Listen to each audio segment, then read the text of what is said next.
Welcome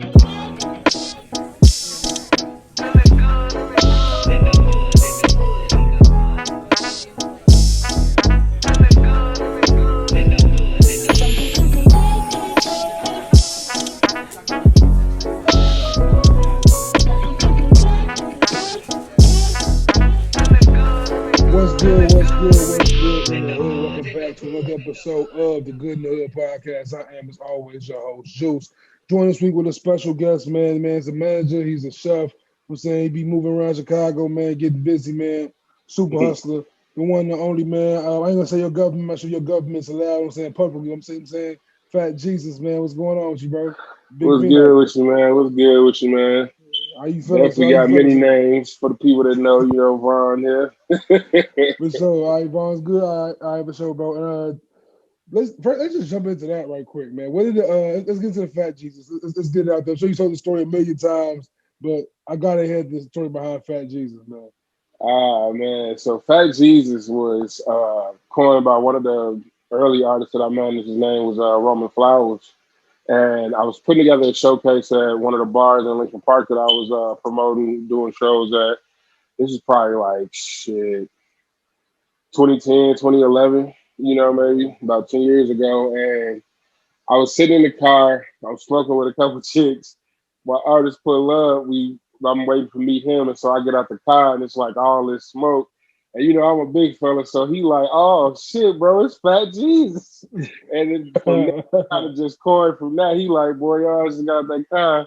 Look like a glory. I smell a glorious scent. See this big ass presence. I'm like, yeah, that's Fat Jesus.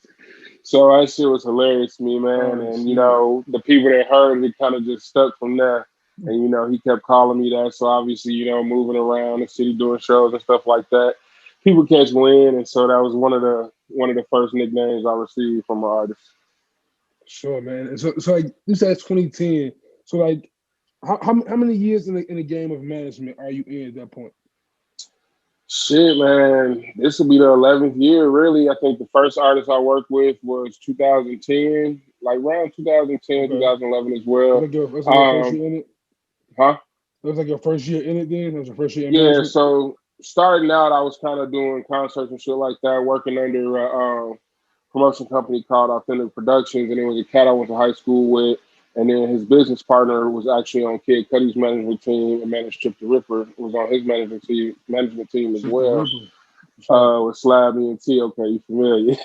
Absolutely, for sure. So like, if you was hip to the scene at that time, that's when Big Sean coming up, Mike Posner, Wiz Khalifa, all of them coming up, and so I had been, had came back from school and was working under them doing party promotions, concerts, and stuff like that. And kind of getting a, firsthand look at what it took to put on a show. I'm talking to, Kunal was his name. And, just getting pointed from him about what he's doing. And I'm like, man, this seems dope. Like, I never really thought about the manager side of, music. In college, I took my hand at trying to rap, you know what I'm saying? Freestyle a little bit. So it was, initially, I think like everybody, it started off as like, oh, I'm the creative. I'm going to be the artist. I'll do this, I'll do that.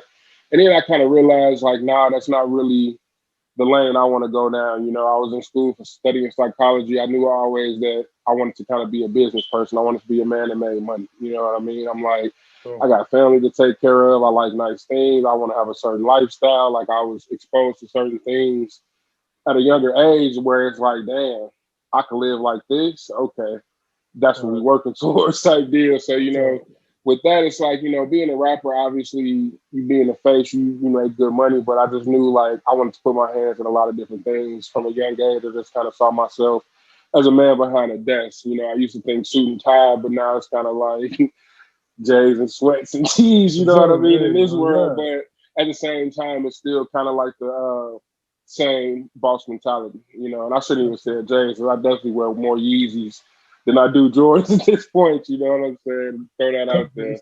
They did something with them shoes. The comfort, you know what I'm saying? Exactly. That's what I say. I be telling people now, I'm like, bro, at this age, man, if I'm paying money for some shoes, man, they gotta be comfortable, they gotta be durable, all the above. Exactly. Exactly. So this ain't for show and tell, this is for you wear it. Exactly. You feel me? So but no, back to Go And ahead. you mentioned as far as you coming up, you seen things like let's talk about your upbringing. Like what led you to the path of getting that mentality, that boss mentality of wanting to grind and hustle and get your own bread. Um, I would say I definitely come from a family of, grinders. Growing up, it was more of, it was a lot of women leading my family, I'd say, until my mom remarried. And so, like, on that side of the family, all I saw was kind of strong Black women working every day. And my grandmother, especially, she was always kind of like what seemed like the breadwinner at that point, besides my great grandfather, who was a doctor. Yeah, And, coming up, it's like, we ain't that bread didn't don't get me wrong, like just because people, my great grandfather was a doctor, my grandmother was getting some money don't mean like niggas right. had it all sweet and Yeah, gravy because it wasn't like that. But at the same time I ain't have it as bad as a lot of people type deal. But right.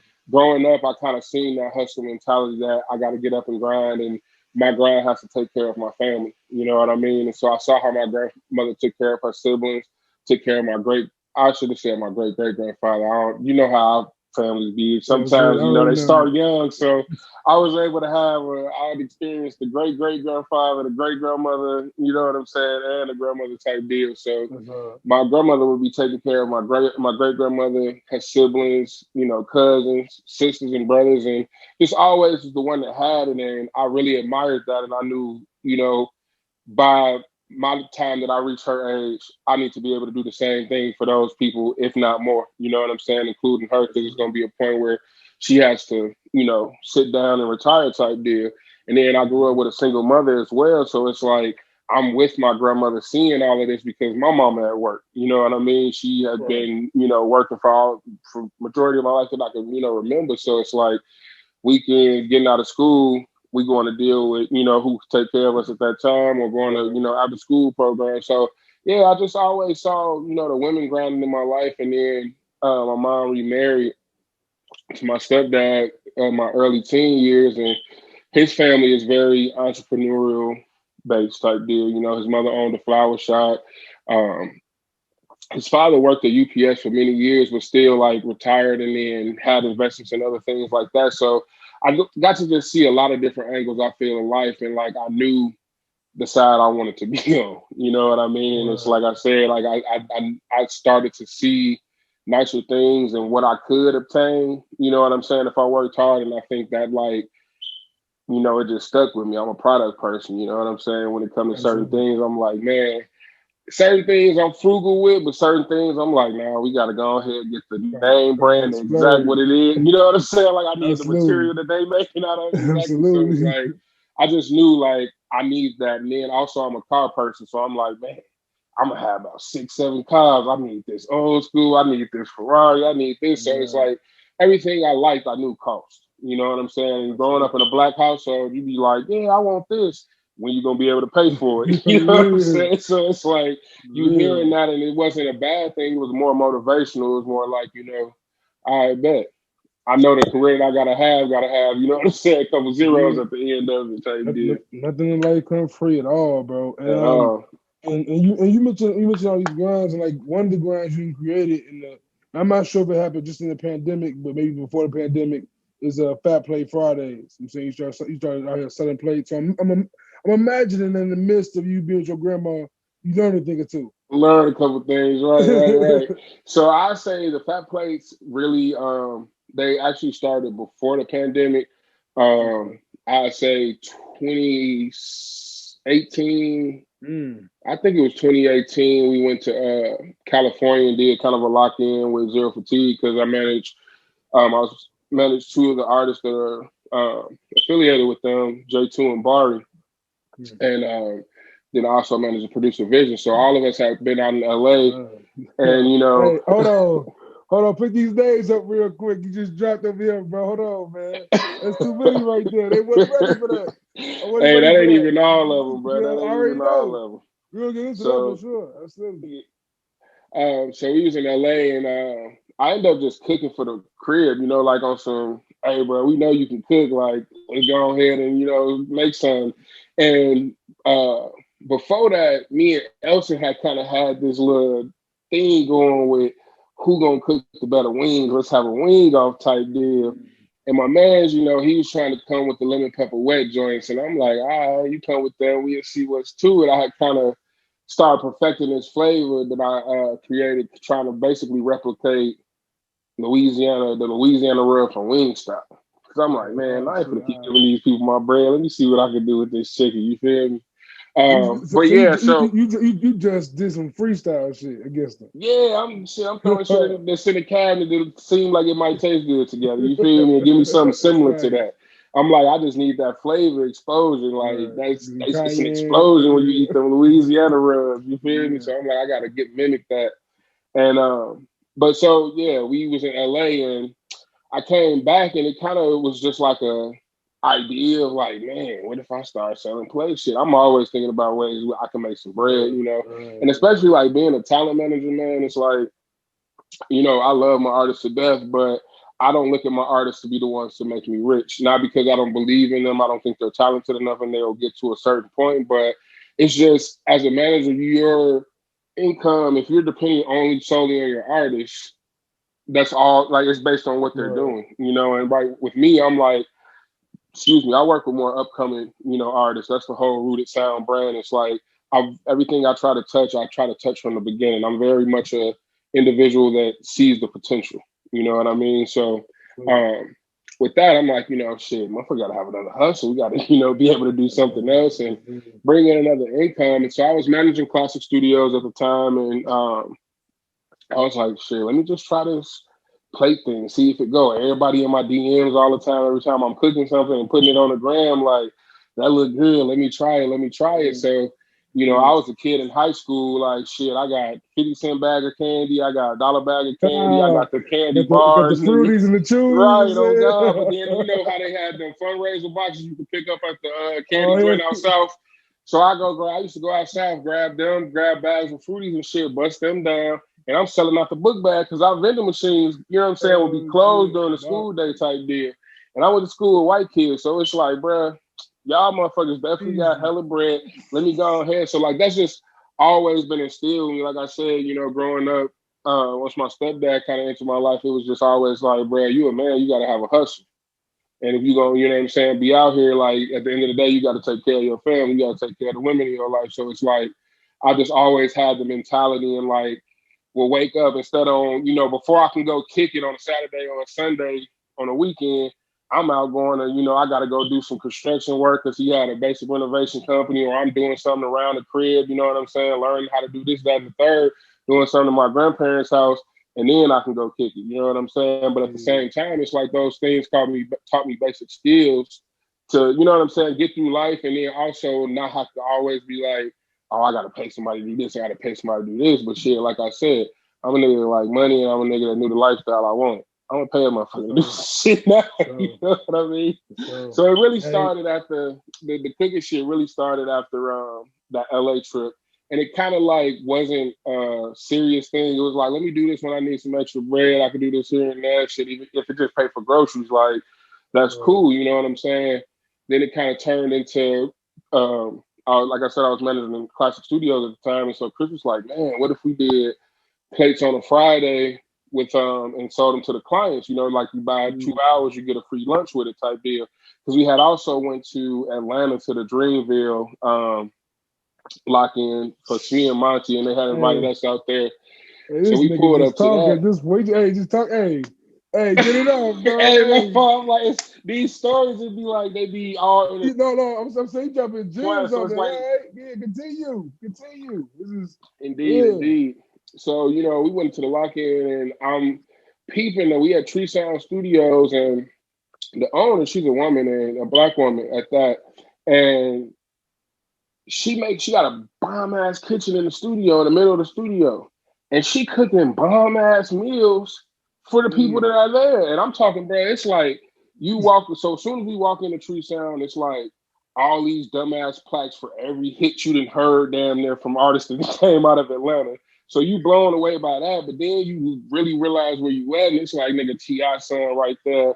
You got the nigga Yo from, he used to write for DJ Booth. He do freelancing now. Shit, then you got motherfucking Boss walking past this way, Dreezy coming that way. Then Monty introduced you to Cole. I'm like, bro, I'm damn near in the world with, like, okay, Then And the I'm like, mixing is this smelling fire something. ass foods in the red. Mixed Right, all. right. I'm like, then I'm smelling the food. So we go to the kitchen and she got food set out for everybody. So me and Chris, we always will be discussing different ways to like make the studio experience better. You know what I mean? Make, set us apart from the other places in Chicago, and at this point, you're starting to see a lot more studios in Chicago than you used to. So it's like you have to continue to elevate. So we just always was thinking of ways to elevate the studio, elevate the brand and the experience.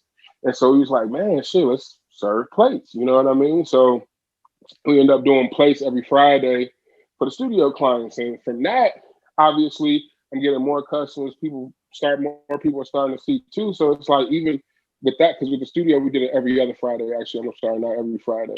So I'm like, bet I'm gonna do the studio every other Friday, and I'm gonna do my rotation. The Fridays that I'm off with the studio, and we'll just keep it going like that. And so that's how I ended up going with the Fridays thing. And at that time, it had no name like other than with the studio, and we called it Studio Munchies.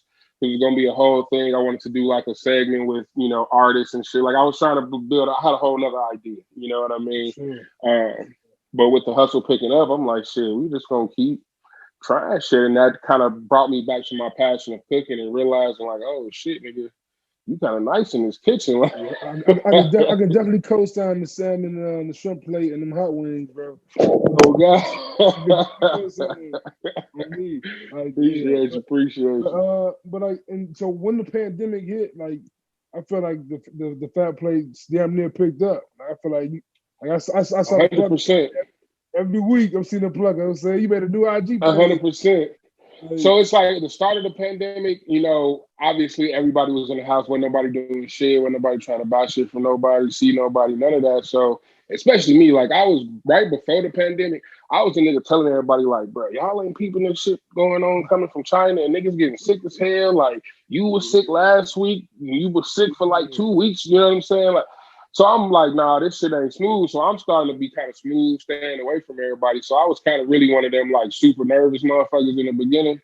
Um, and so for the first, couple months, I was definitely staying away. But then shit, studio slowing down. We end up closing. I'm like, bruh, rent still got to get paid. We don't know what's going on. You know what I mean? There was no true answer as to like how we were gonna survive. So I was like, well, I'm sure the artist felt it to I'm saying crazy degree. yeah, no, 100%. There's no shows. We was in the middle of rollouts and all types of shit. Like everything just came to a halt. You know what I mean? So it was like I had to, like I said, I'm a pivoter. I'm not a shout out to Pivot Gang, but you feel me? Like I gotta always be good. I'm not a person that sits good, and I know from being uncomfortable like that pressure, a diamond gonna come.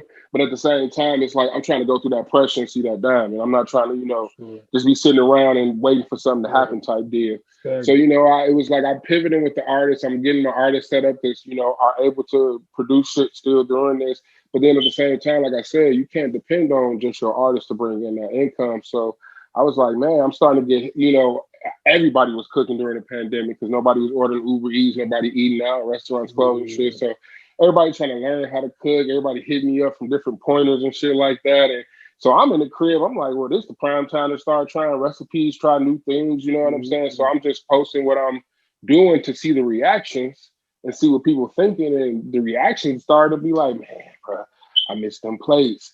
Man, bro, I wish I could order. Like, why you ain't doing plates? Like, man, if you put this up, like, I buy it. So I'm like, damn. So motherfuckers ain't scared to buy nothing during the pandemic. Oh, hey, all right, cool shit. Let's get some masks or shit. I had masks, I had gloves, and like, it started off ultimately with people that know me. And it's like, if you know me, I'm a clean motherfucker. Like, my kitchen gonna be clean, my crib clean. Like, I don't like nasty shit. You know what I mean? I'm very particular. So it's like, they know how I'm coming when it comes to cooking. Like, even before the pandemic, I don't cook without gloves. You know what I mean? And that's just on some like, I don't want shit all on my hands. You feel what I'm saying? Like, I don't want to, be contaminated shit. So it's like, it just heightened my, cleanliness up a little bit. So motherfuckers was like, hell yeah, we a bash. So I was like, all right, man, we finna put it back out there. And like, once I started putting out the menus again, I'm like, damn, I'm getting way more traction than I expected to be getting during the pandemic, But it became the fact of people still weren't cook. Like, people were learning how to cook, but they shit coming out nasty. You know what I mean? Or, you don't know who cooking your food at the restaurant, but shit, I know you, bro. Like, Let me get that plate. Facts. So Facts. definitely, I definitely would say it picked up during the pandemic, and then I started doing some nonprofit cooking with Thankful for Chicago and a couple other organizations, because a lot of them were with the protests and the riots. It was a lot of, places serving hot lunches and stuff like that. So I kind of was doing that, while like the other days that I wasn't doing the fat plates thing. And so I ended up actually getting some pay out of that for a little bit, like getting hired on to do that consistently. And I was like, okay, man, this cooking thing might be something to it. I might have to look into it. It's like being as busy as I was managing the studio, managing 6 or 7 artists, trying to do fat plates at the same time. It was like it didn't make. That was always the thing that was on the back burner for me. To be honest, it was like that's just something I could do quick to make some money. Always use your talents. You know what I mean? But then the pandemic kind of shifted everything to be like, man, people want these wings and want this food more than like I'm realizing. You know what I mean? It's your food, it's your cooking. Like I'm damn near tired of the wings. I be making wings and don't eat them up. You know what I'm saying? Like that's where I'm at with it. At this point. Yeah. Whereas everybody else, like, nah. Like people really be like, I be really getting text messages and like DMs, like motherfuckers, like I got cracked. You know what I mean? And I'm like, damn. Like once that really clicked for me, it was like, all right, yeah, nah, give the people what you want. God put something in your face right now, like. Take the blessing that you're getting and do something with it. You know what I mean? So 100%. That's where we at. As dope as hell, man, to have that entrepreneur instinct as well as to be able to manage others and their like entrepreneur journey. Because music at this point is entrepreneurship. At this point, I feel like 100%. music. It's the music business. Yeah, music business is now especially today. I feel like artists are more independent than ever. Like you ain't getting signed if you did the legwork first down there. So Exactly. talk to me about as far as realizing and seeing who to manage. Like, because obviously, like you said, you rapped back in the day for a little minute back in college. Like, music has to be in you. You promote it at clubs. Like, you have a sense for music, obviously. So, what do you look for in an artist? Like, what are the key senses you look for? Is it the sound? Is it the style? I think I'm just a fan of music first. I grew up with a lot of family. Like, I think all my family loves music, and like, it was just something that was kind of like natural that we are possessed with natural talents, and sometimes we don't even realize that we have these talents and that, it makes sense. And like, that's another thing. So I keep referring back to my stepdad, but he like one of the people that, basically told me what I was going to do in life before I knew I was going to do it in life, and he used to always be like, man, you're going to be a producer or something. You're going to be getting music doing something, bro. Like I've always listened to more music than I watch TV than anything. Like I was the kid that nigga, I need my Walkman. I had a tape joint. I went from the tape Walkman to the portable CD player.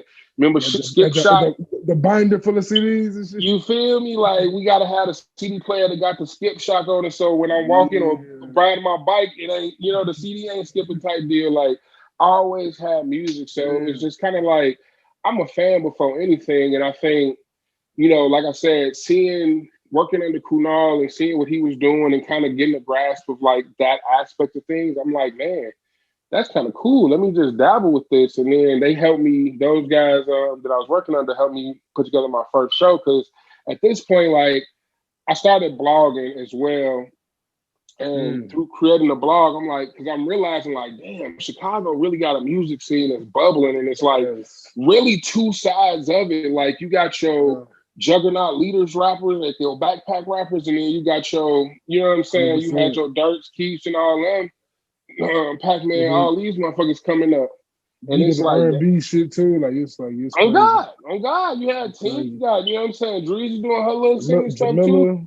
Jamila Woods, bro, like it's crazy, bro. Like I'm realizing how diverse and how much is around, and so like I really just start blogging about the music because I'm like, shit, I'm a good writer too. Like I said, I would try to take any damn talent and turn it into something. You know what I mean? See if it at least work type deal. And so I started blogging and I'm paying attention to all these artists. So I bring a group of artists to these guys and I'm like, we should do a show with them. Like y'all looking for shows and shit like that and trying to talk about making some money. Like, no, they not big acts, but based on what y'all told me, they the type of acts that we need. You know what I mean? And so I put together a game plan, showed them. They looked at the numbers and everything. It made sense. So they was like, all right, bet. We up the bread. So I booked my first show at Reggie's. And one of the opening acts, Thello J, he performed. And then what's crazy about Thello J, right? So I booked him. He got these little niggas that's in high school managing him. And the little niggas that's managing him and on his street promotion team happen to be Swag De Niro and Lil JoJo and some white kids. Oh, You feel me? Because so I'm like, that's how I know mm-hmm. Swag and Lil JoJo. I'm like, these niggas pull up in these big ass box Chevys, big ass rims on. Who are these niggas? And then he get out and the artists perform, and I'm just watching them perform, and I'm like, bruh, from the concerts that I have been to and seen, like, that's gonna be a star. His sound, I'm instantly like, it catches me. The hooks, like I'm at this stage, I really don't know what I like. I just know I like it. You know what I mean? To be honest with you. Energy of it all. Exactly. That's it. That's exactly what it is, man. It's the energy.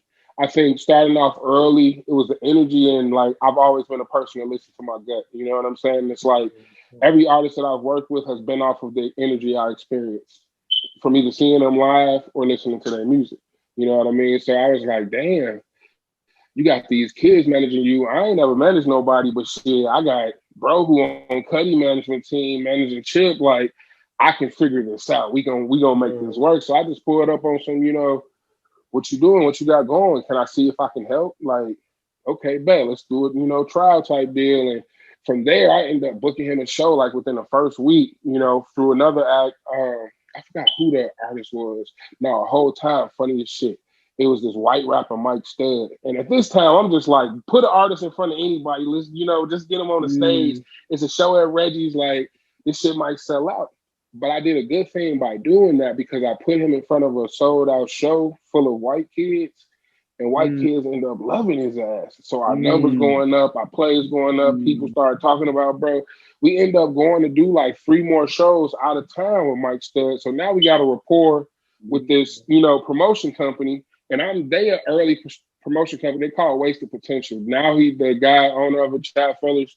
He does a lot of lighting for most of your favorite, artists. Like, dude, crazy with the stage production and lighting. So check them out if y'all need lighting and shit like that for tours. Wasted Potential. And then the homie Jake Reeder, who's a crazy ass graphic designer. But so I got cool with them. L's the DJ. That's how I met L's the DJ. We all they was going to Columbia, and we all up and coming trying to make some shit happen. So it's like I had a couple pointers I could get them on how to make these shows really crack, how to make them sell out. And then I knew I had an artist that could sell at least 50 tickets. And back in the day, it's like, even now, shit, if you could sell 50 hard copy tickets, $10 and up, you're doing something. You know what I'm saying? Somebody gives a fuck because 100%. We all know if you rapped, if you done anything in music, it's hard to get a motherfucker to come to some free shit. You feel me? So if you can sell tickets, it's like that used to always be my selling point with him. Is like, I know that I'm gonna get these tickets off. It's gonna be nothing. So from there, we kind of build our rapport with them and shit. For that whole next year, we damn near every other month out of town doing shows between Chicago, St. Louis, and Wisconsin. John Connor, fucking Riff Raff, we all types of shit. Like they had a run. It was Hobson, Logic. Like I met Logic when he was on the XXL thing. They basically had a full tour run with all the XXL freshmen of that year. So my artists got to open up for like 5 different, shows. So it was just kind of like I was using what I was hearing and applying it. You know what I mean? Like I never went to school for business management. I never had no background in that shit. I kind of just was like, let's see what we could do, you know what I mean? And the blogging was helping because I'm able to connect with different people through that. And I'm making my own connections through that. I'm putting shows together. So it's like I'm start building my network really on some like internet shit, you know what I mean? But then that internet shit will bring everything, to person. Because it's like I'm moving around in the city doing different things, but I'm not in every single circle. You feel what I'm saying? Bro, listen to your story. All I can come with is that you are a master networker, bro. Like you have mastered the art. I appreciate that because I don't be thinking that at all. Because like the fact that just that story you just told just did, right?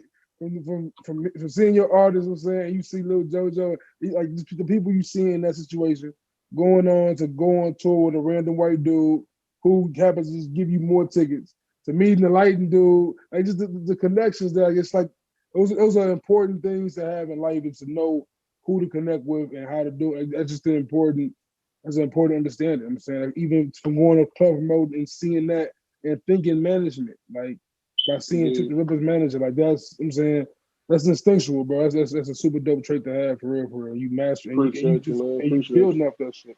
And when I Nah, 100%.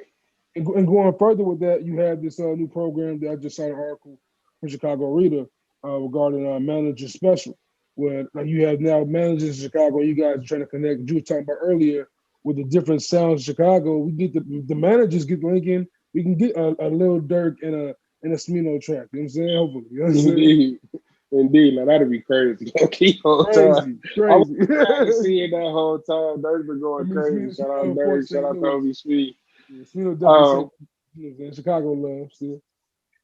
definitely, definitely. And it's funny that you mentioned Dirk because basically what we're trying to do with Manager Special is what you see Dirk has done. And a lot of other artists from Chicago. It's like everybody go to Atlanta, everybody go to LA, Mm, everybody go to New York to yeah, connect and to build their networks and to lift themselves up or get lifted up. You yeah, know what I mean?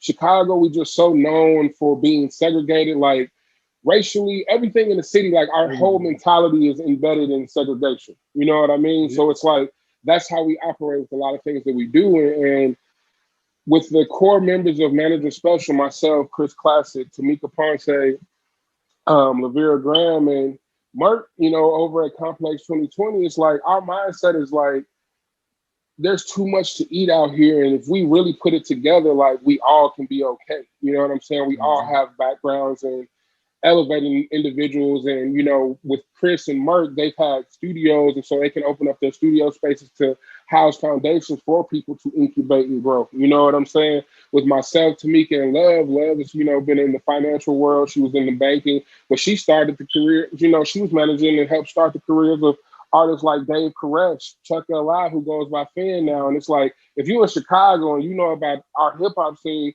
them niggas was on the forefront. Them niggas was everywhere. When I yeah, was at ISU, 100%. before I came back to start promoting, getting into the music shit, Dave Koresh and Chuck, I'm damn, who the fuck is these Yeah, niggas? How they facts, going up like facts. this? You know what I'm saying?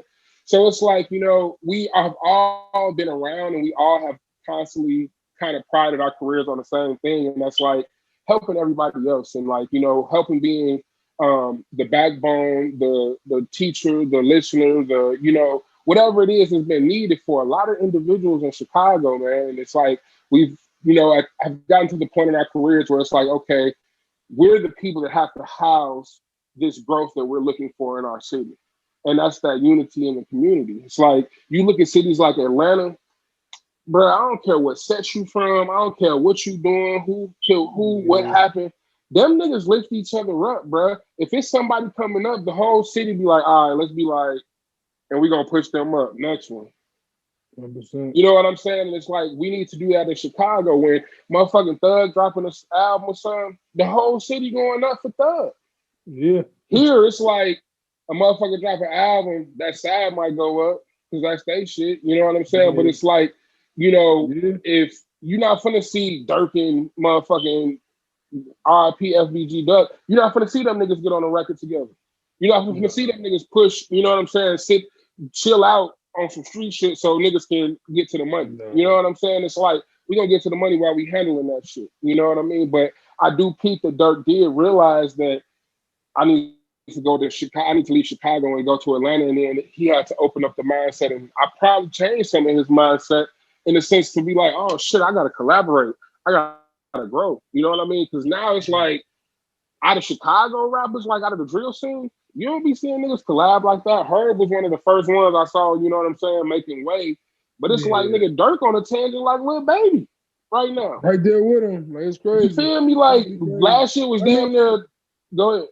Herb got his new album just dropped. His shit got he got 21 Savage on No, that that shit. shit got a Yeah, lot of features. Don't get me wrong. That's yeah, why I say yeah. Herb definitely be Oh, yeah, Herb right there with him. connecting. Herb But right as there. far as like in the Yeah. sense of so It's it's, it's, Herb going it's, it's, crazy. it's definitely tears. It's tears. It's tears. It's tears and it's different of like So Herb still like hella for the streets. You feel what Yeah, I'm saying? Whereas like I feel like white girls listen to Lil Durk.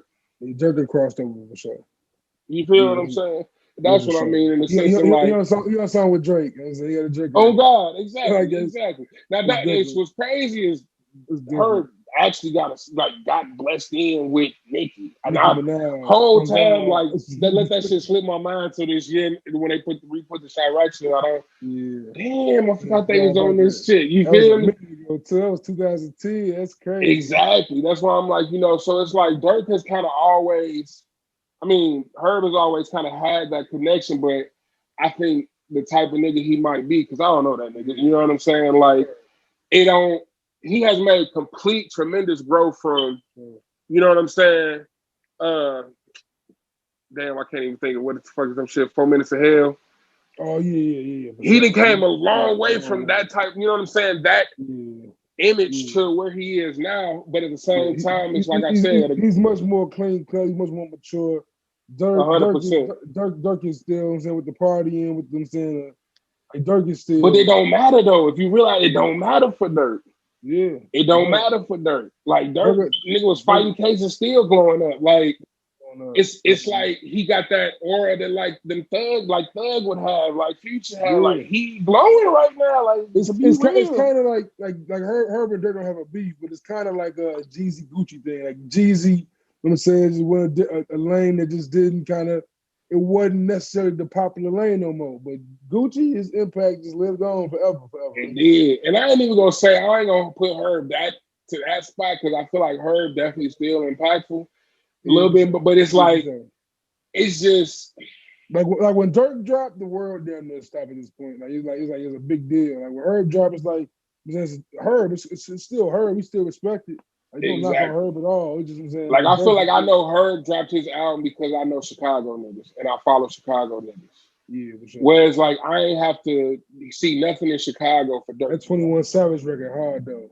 It's Yeah. called TLP. No, Herb Yeah, album fire. yeah. The You shit got some. fire. Don't get me wrong. Yeah, I'm just talking about in the sense of like yeah, yeah, promotion though. You yeah, feel what I'm saying? yeah, for sure. Like I feel like Dirk just when he hit that he hit a wave. We hit that going melodic. When he started going melodic and shit, like he was like, oh, he got it. Like I said, him, Roddy, Lil Baby, them are the three niggas. I'm saying that they can do that Yep. shit in a different kind of way. And like just talking about Chicago hip hop, man, like there is we mentioned earlier, there's a backpacker side of it, and some of the best rappers from that side to you. Who you rocking with hard on that side of Chicago when it comes to the more lyrical, less I'm saying drill esque music. Oh shit. In general or like newcomer? And well, the last like from blog art era, I'm saying the last 10 years Okay, or oh so. god. Shit, man, I'm a fan of a lot of niggas. Fucking Fearing died. Goddamn Mick Mm. Jenkins, Saba. Um, fuck. On some What, what, what, lyrical shit. what do you think it would take for an artist like that to break through on some like Cole Kendrick shit from Chicago? Like to be that kind of star and just be lyrical and not be pop, not be based upon like radio hits or radio success type. Hmm. Cause I think niggas got potential. I just, man, that's hard to say because I don't know what niggas got in their bag all like 100%. But Right. like, um, I feel like you have to have the desire to want to be in the forefront like that.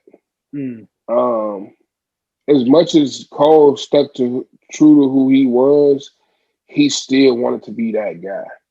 Right. He still wanted to be number one. I feel like Kendrick is a theatrical performer. He wanted to win that Emmy, you feel me, as a hip hop Yeah. artist. Like he wanted to For be sure. number one. Whereas like those guys, I think they talented enough to have the same thing. You feel what I'm saying? As the Coles, Mm-hmm. as the Of Kendricks. course. I just don't feel they need that for themselves. And so Right. that's not Okay. what they're going after. You That's know what fair. I'm saying? That's So it's fair. not really nothing I can say that's like, oh, you should do this, you should do that, because it's like I feel like, a Mick, a Saba, a Finn, they could do a lot of things. They have access to, doing the things that they want to do type deal. It's just Absolutely. more so of like, what is, what's your core value? That's true. You know, That's when I true. manage, 100%. when I'm finna manage an artist, I ask them, what is your goal? Are you trying to be a superstar, or are you just trying to live off making your music? Because there's a difference. You know what I mean? I think a lot of people don't think about that, and everybody, thinks if you go into music, you have to be the number one artist. You got to be on Billboard charting. But it's like, to make $250,000 a year off your music, doing something you love, like, why are you mad? You know what That's I'm a saying? fact. If That's that's a good fact. enough for you, if that's sufficient for you for living, you know what I mean? If you're not looking, because it is a lot of like, and I've worked with as many artists as I have, like, there's a lot of talented individuals that want to be talented, want to make music, but like, they don't I don't think they really want to be the star that they think they want to be. You know what I mean? Mm. Or have the charisma to be the star that they think they should. Like, they think that they got to be in order to be successful. And I think that's what it really comes down to more than anything is like, how do you measure your success? Is, being Kendrick and Cole the only way you can be successful as a musician? Mm. I don't think so. You know what I mean? That's But it's, 100%. you know what I mean? It comes down to what you call success and what you want for yourself. It's like I said earlier, with me, I knew I had to have money. I knew I like to live a certain way. I knew, I know that I'm on a path of like, I need to be doing, I need to have business investments that's gonna make me that bread that I'm trying Absolutely. to get with motherfucking that 100,000, 130 million a year. You know what I mean? Like, I want to Absolutely. be in that tax bracket. But because of that, I don't be mad at the life that I have to live and the work that I have to put in. You know what I'm saying? Yeah, I have to change things up and learn, but there's that's my desire. You feel what I'm saying? Once I get comfortable with something, I'm like, okay, I'm cool with shit. And I think that's more so what it is. It's like, I think them niggas will have to have the desire to be that. And they might have that desire, but I think they all are working in their time. You know what I'm saying? They Yeah. pace. I don't think they're Yeah. working on anybody else's accord. And I think that's going I'm also a big person on destiny. You know what I mean? Your Right. story was written. Yeah. You know what I'm saying? It's just pretty much what you do to take the path. And you can take shortcuts and shit like that, but like that changes up how you get to that outcome ultimately. For sure. For sure. And I mean, with that, man, a lot of these artists you naming, man, it's a shame we ain't seen it perform and going on like 2 years. Like, how does it feel knowing that the live concerts, live events are coming back? As a manager, like how excited are you for that? I'm real excited, man, because obviously, working with upcoming artists, especially, the best way to gain exposure and gain a new fan is through live experience. So it's like, um, working with independent artists throughout the pandemic has been dope because you don't have as many stipulations and restrictions, I feel like, as, some other situations. But then at the same time, it's like you have to be very resourceful and creative in order to have built more exposure during the pandemic. You know what I mean? Now it's like live shows. Nigga, I can show you better than I can tell you. You know what I mean? Like, I believe the talent that I manage, like when they put on performances, they're gonna leave with at least a couple fans. I don't care if it's one. And the way I look at fans is like, shit, you gain one fan, that person go tell one person, another person. You gain 10 fans, each of them go tell somebody. You got 20 fans. You know what I mean? Every one counts. So I'm Absolutely. definitely excited for shows to open up. It's gonna be different. Like I said, I'm definitely you know, damn nigga, you got germs and it's been COVID and shit still. But Like at the same niggas you time, vax on the real. I ain't even ask nobody that shit. You feel me? Yeah, 'Cause I ain't like, gonna ask somebody that, but like, man, if I get sick of all any of y'all niggas that got shot up, man, I got a you feel microchip for no reason. oh If I God, oh God, man. It's like everybody got to their opinion, with the vaccination and shit. It's like I just, my headspace is still this is so yeah, new that we don't know what is right, what is wrong, what the answer is, if that vaccination does something, if it's gonna be the answer. All we do know is that you still can get that shit either way. yeah, You know what I mean? man, So it's just facts, like do the best that facts. you can to, maneuver through that shit clean. That's why I say like I still go out if I'm in large spaces and shit like that. I'm putting my mask on. Yeah, it may not be mandated, but shit, it's not mandated to wash your ass every day, but you get up and you wash that I'm shit. You feel what saying, I'm saying? the way Like, you talk, like, it's crazy. It's really exactly. crazy. People fight against the simplest things, man. People just fight to fight shit. But That's like, what it is. and with that, man, like, in coming off a pandemic, like we just like Cassie talked about, like the pandemic was stressful.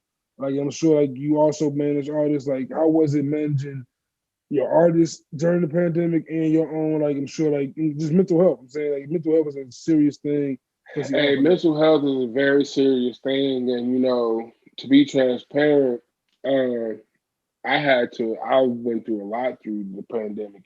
From trying to keep not just my life together, but other people's lives together. I lost people due to COVID-19. I had my god brother tragically murdered during COVID. A lot of things transition and happened during this time period. I made transitions in life. I had to excommunicate people, but for the better.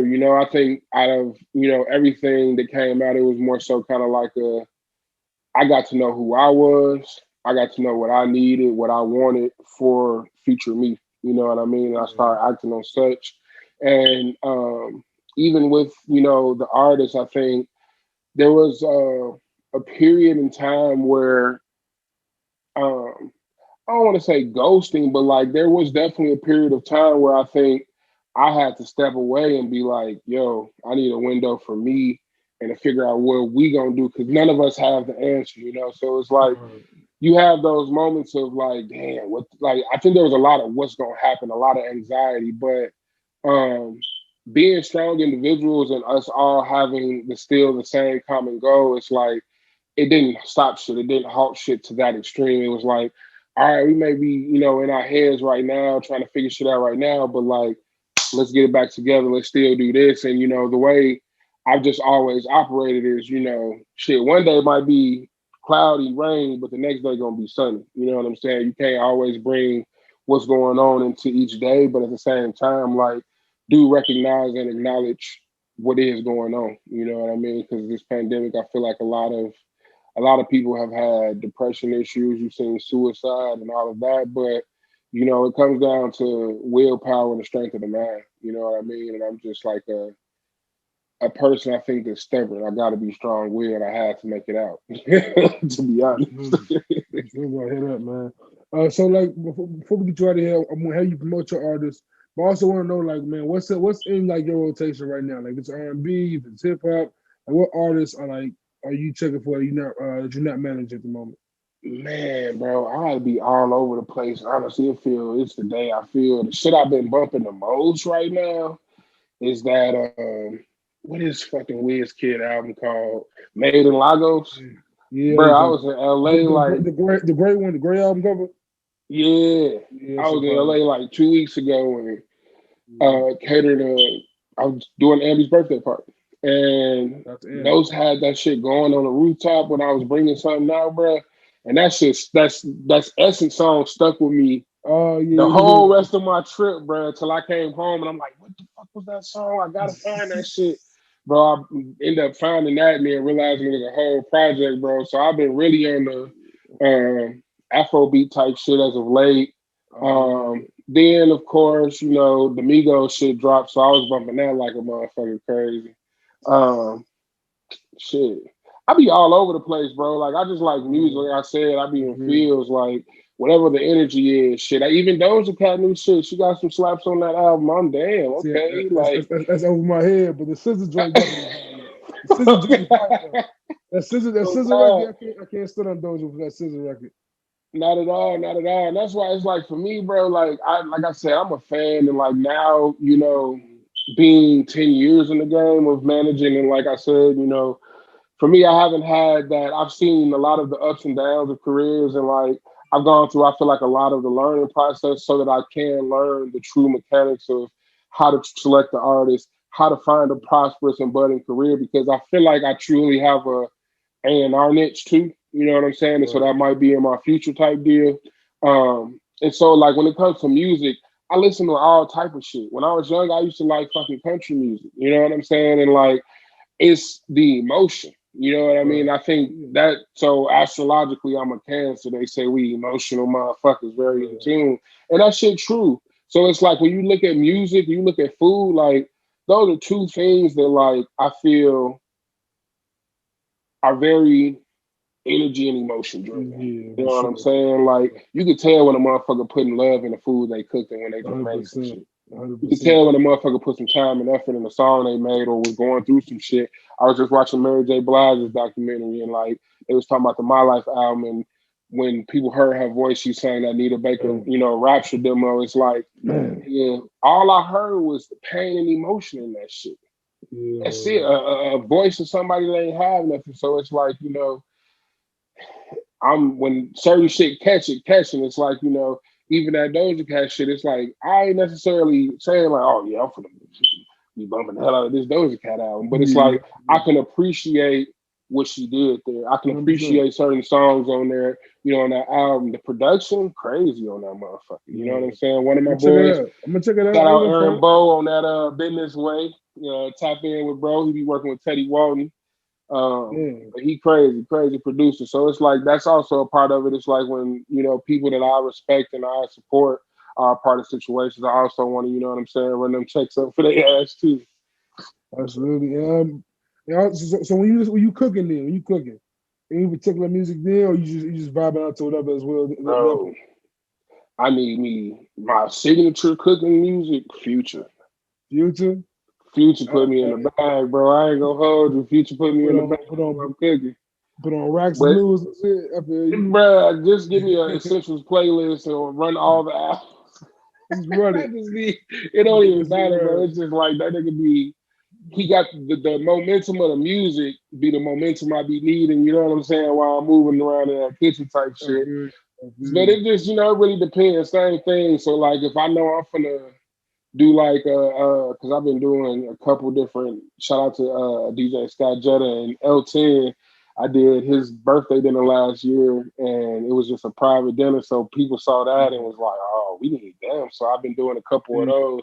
So when you Yeah. got them, you know, it's kind of be a little bit more different music, you know, but like I said, it just depends on the vibe, you know what I'm For saying? sure. Yeah, man. That's dope as hell, bro. Please, man, before I get you out of here, man, let people know where they can find you and let people know what music is coming, what events coming for your artists coming up, man. I know you got some things cooking. Man, yeah, it's a lot of shit coming up. July just went crazy. So we are just today I got booked to cook for this Derrick Rose photo shoot on Friday. So Mm. that just wiped out the rest of the orders for Friday. So I'm like, that's lit. Man, Then there you I'm doing a go. festival. So speaking of the food shit, Fat Plate Fridays. That's at Fat Plate Fridays. You can find us on Instagram and Twitter. I'm doing a festival, small little festival, blues festival, July 24th. Yeah. And then, you know, just look out for us on the meal side every Friday. We usually run it.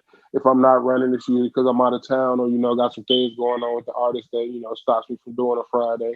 But I definitely put out there, I usually put out the menus on Mondays. Personal page, What Would Fat Jesus Do?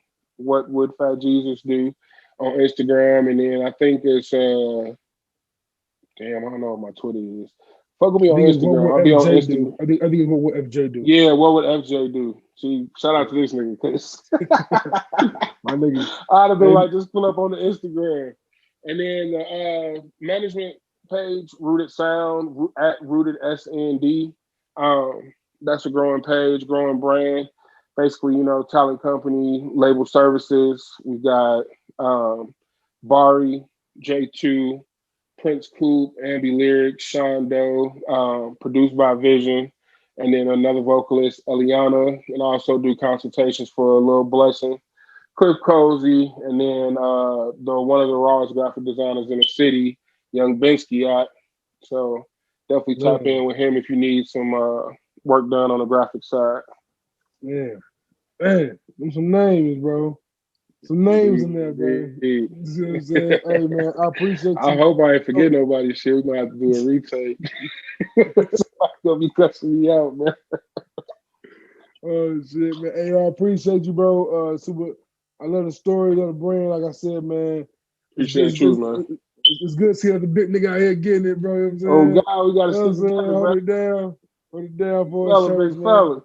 I'm saying, as always, please follow the podcast on Instagram at Good in the Hood Pod and on Twitter at Good in All Hoods. Get the merch at goodinallhoods.com, man. Love always. Shout out to Fat Jesus, man. Bless the pod. Shout Really, out to really Good in the appreciate you, Hood. bro. Shout out to you, brother. Absolutely, man. Everybody out there, please stay good in the hood.